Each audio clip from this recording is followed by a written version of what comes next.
अस्सलाम वालेकुम दोस्तों, क्या हाल है जी। उम्मीद करता हूँ आप लोग खैरियत से होंगे।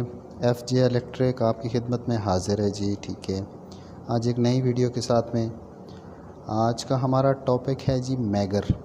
ठीक है, आप देख रहे होंगे स्क्रीन पे आपके सामने एक मैगर हेयोकी कंपनी का पड़ा हुआ है। ठीक है, मैगर को एक्चुअली मैगर नहीं कहते हैं, इसको इंसुलेशन टेस्टर कहते हैं। मैगर जो है ये एक कंपनी का नाम है, ठीक है, जिसने बनाया था इसको। ठीक है, तो लेकिन आजकल के ज़माने में इसको ज़्यादा लोग मैगर के ही नाम से जानते हैं। ठीक है, ये बहुत अच्छी चीज़ है जी। इंडस्ट्रियल लेवल पे इसका इस्तेमाल बहुत ज़्यादा होता है। ठीक है, मोटर वगैरह को चेक करने के लिए, उसकी इंसुलेशन वगैरह चेक करने के लिए, 3 फेज़ की, सिंगल फेज़ की जो केबलें होती हैं, आर्मर्ड या PVC केबलें होती हैं, उनकी इंसुलेशन रेजिस्टेंस चेक करने के लिए इसका इस्तेमाल किया जाता है जी। ठीक है, एक्सपेंसिव चीज़ है लेकिन बहुत फ़ायदेमंद है। आप इंडस्ट्रियल लेवल पे जहाँ भी जाएंगे तो आपको इसका इस्तेमाल करना पड़ेगा। ठीक है, आज इसी के बारे में हम लोग बात करेंगे जी। ठीक है, तो बिना टाइम ज़ाया कीजिए चलते हैं अपनी वीडियो की तरफ। वीडियो शुरू करने से पहले मेरी आप लोगों से रिक्वेस्ट है कि मेरे चैनल को सब्सक्राइब कीजिए, वीडियोस को लाइक कीजिए मेरा हौसला अफजाई के लिए। तो शुरू करते हैं जी अपनी वीडियो। आप देख रहे हैं कि मेरे सामने हेयोकी कंपनी का एक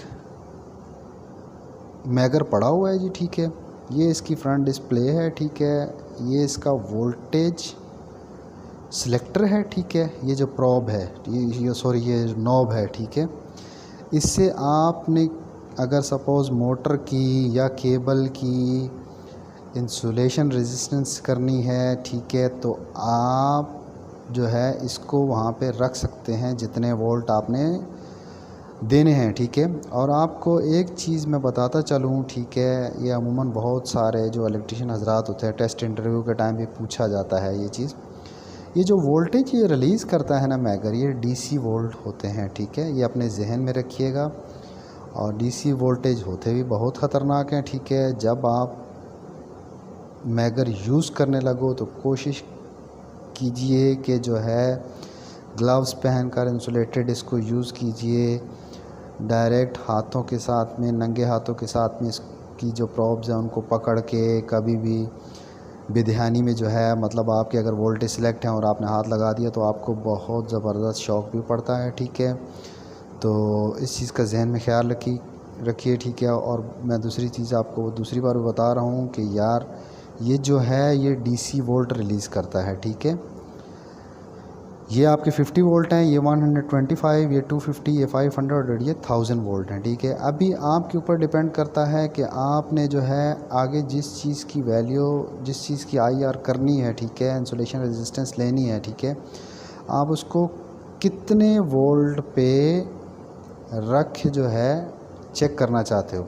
ठीक है, सपोज़ आपके पास छोटी मोटर है तो आप उसको 50 पे रख के मारना चाहते हो। ठीक है, या 125 वोल्ट पे मारना चाहते हो, या 250 वोल्ट के ऊपर मारना चाहते हो। ठीक है, चेक करना चाहते हो कि उसकी वैल्यू कितनी आएगी, तो आप इसको रख सकते हो। ठीक है, जो है 500 और 1000 वोल्ट, ठीक है, इनको हम लोग ज़्यादा जो है जो 5 kV के ऊपर मोटरें होती हैं उनके लिए यूज़ करते हैं। ठीक है, क्योंकि 500 वोल्ट और 1000 वोल्ट DC जो है बहुत ज़्यादा वोल्टेज हैं। ठीक है, तो छोटी मोटरों को आप मारेंगे तो मसला हो सकता है। ठीक है, उनकी वाइंडिंग गड़बड़ हो सकती है। ठीक है, इंसुलेशन वीक हो सकती है, क्योंकि DC वोल्ट बहुत पावरफुल होते हैं अगर कंपेयर किया जाए AC से तो। ठीक है, तो अगर आपने किसी भी चीज़ की वैल्यू चेक करनी है, सपोज़ आपने मोटर की करनी है, तो आपने मिसाल के तौर पे 50 पे,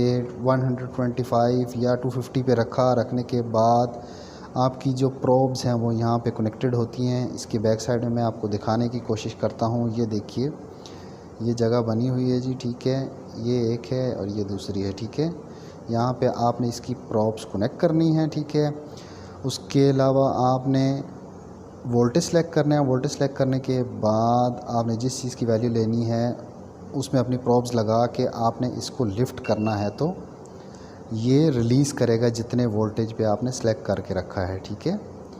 तो उसके बाद आपको यहाँ पे ये वैल्यू देगा, अगर वो चीज़ पास है या फ़ेल है। अगर फ़ेल हुई तो हियोकी में बहुत ज़बरदस्त है कि ये जो स्क्रीन है ये रेड कलर में शो करवाएगा, ठीक है। अगर उसकी इंसुलेशन रेजिस्टेंस फ़ेल हुई, ठीक है, और अगर पास हुई तो भी ये आपको यहाँ पे वैल्यू बताएगा, ठीक है। जब आपने इसको लिफ्ट कर दिया तो फिर आपने नंगे हाथों के साथ में प्रॉप्स को टच नहीं करना, नहीं तो आपको बहुत ज़ोर का शॉक पड़ सकता है, ठीक है। ये चीज़ हो गई जी। अभी इसमें दूसरा जो सेफ्टी फ़ीचर है, ठीक है, वो ये है कि अगर आपने किसी चीज़ को 500 या 1000 वोल्ट के ऊपर रख के मारना है तो वोल्टेज जो है आपने फीड करवाने हैं तो आपने इसको जस्ट यहाँ पे रखना है। सपोज़ अगर आपने 500 करवाने हैं तो ठीक है, यहाँ पे रखने के बाद अगर आप इसको उठा देंगे तो आपके वोल्टेज रिलीज़ नहीं होंगे, ठीक है, आपको वैल्यू नहीं मिलेगी, ठीक है। इसमें एक सेफ्टी फीचर है, आपने वोल्टेज सेलेक्ट करने हैं, सपोज़ 500 या 1000, आपने उसके बाद ये सेफ्टी इसका बटन है आपके सामने ब्लिंक कर रहा है, इसको प्रेस करना है, ठीक है। उसके बाद आपने इसको लिफ्ट करना है तो ये उसको फीड करवाएगा, ठीक है, और आपको यहाँ पे वैल्यू दिखाएगा। अगर पास हुई तो, अगर फेल हुई तो सेम एज़ इट इज़ मैंने आपको पहले भी बताया कि यहाँ पे स्क्रीन पूरी रेड कर देगा, ठीक है। ये जो चीज़ है, ये वाला ये सेफ्टी जो बटन है ये सिर्फ 500 और 1000 वोल्ट को फीड करवाने के लिए है, ठीक है। तो इसके अलावा जो है जी, आप इससे मोटर की जो कॉइल वगैरह हैं उनकी कंटिन्यूटी, ठीक है, उनकी वैल्यू ओम में कितनी आ रही है वो चेक कर सकते हैं जी, ठीक है। ये उसके लिए बना हुआ है और यहाँ पे रख के आप इसको ऑफ़ कर सकते हैं। ये था जी हमारा आज का वीडियो का टॉपिक। उम्मीद करता हूँ आपको पसंद आया होगा, ठीक है। तो बने रहिए, इंशाल्लाह अगली वीडियो में हाज़िर होंगे कुछ नया लेकर।